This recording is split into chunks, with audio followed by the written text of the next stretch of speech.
રાજકોટ જિલ્લાના ઉપલેટામાં યુવતીની છેડતી બાબતે મારામારીની ઘટના સામે આવી છે। ઉપલેટા તાલુકાના મેરવદર ગામે 4 વ્યક્તિઓ ઉપર તલવાર વડે હુમલો કરાતા સારવાર અર્થે ઉપલેટા ખાનગી હોસ્પિટલમાં ખસેડાયા હતા।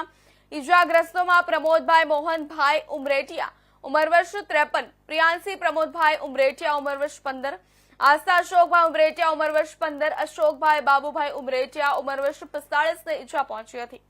ઈજાગ્રસ્ત પ્રમોદભાઈના જણાવ્યા પ્રમાણે છોકરીની છેડતી બાબતે ઠપકો આપતા મેરવદર ગામના પ્રવીણભાઈ કલ્યાણભાઈ ધડુક તેમના ભાઈ ગોપાલભાઈ ધડુક નામના શખ્સોએ તલવાર વડે માથા અને મોઢાના ભાગે હુમલો કરતા લોહી લુહાણ થઈ ગયા હતા।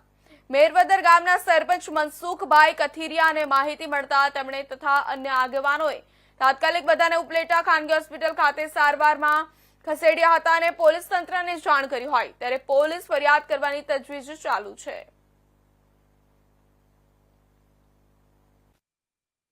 મારું નામ પ્રમોદભાઈ મોહનભાઈ ઉમરેટિયા। શું બનાવો તો વિગતમાં એવું છે, મારી દીકરીને રોડ ઉપર એને કંઈક છેડતી કરી, મારી દીકરી રાઈડ નાખી તો મારા કાકાનો દીકરો એને બચાવવા માટે આવ્યો તો એની પાસે તલવાર હતી, હું વચ્ચે પડ્યો તો મારા માથામાં 3-4 ઘા મારી દીધા તલવાર। કાકાના દીકરા કોણ? મારા કાકાના દીકરા અશોકભાઈ બાબુભાઈ ઉમરેટિયા। કેટલા જણાને ઈજા થઈ? અમે 4 જણાને ઈજા થઈ। અને બનાવો વગેરે કે કઈ બાબતમાં શું ક્યારે બનેલો? સાંજે જમીન અમે બેઠા હતા, એ દરમિયાનમાં બનાવ બન્યો। રાડારાડી થઈ તો હું બજારમાં બહાર નીકળ્યો કે મારી દીકરીની જ છેડતી કરી હતી। કોણ આરોપીઓ તરીકે કોણ કોણ છે?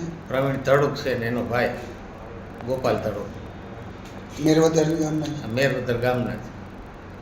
પોલીસ ફરિયાદ કરી છે કે કેમ? આ પોલીસ ફરિયાદની વાત થઈ છે। ક્યાં ક્યાં ઈજા કોને? મારું નામ મનસુખભાઈ છગનભાઈ કથિરિયા, ગામ મેરવદર, ત્યાંના હાલ સરપંચ છું।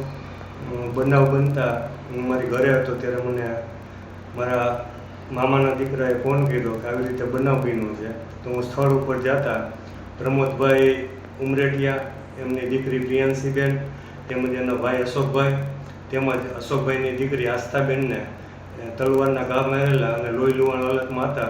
એ દરમિયાન અમે એને દવાખાને અહીંયા ઉપલેટા લઈ આવે છે સારવાર માટે। આ તલવાર મારવાનાર કોણ હતા? શું હતું?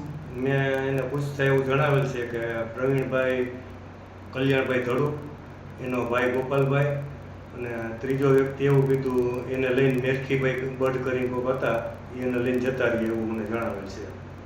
અત્યારે કઈ હોસ્પિટલમાં લાવ્યા છે? અહીંયા ઉપલેટા કૃષ્ણા હોસ્પિટલમાં।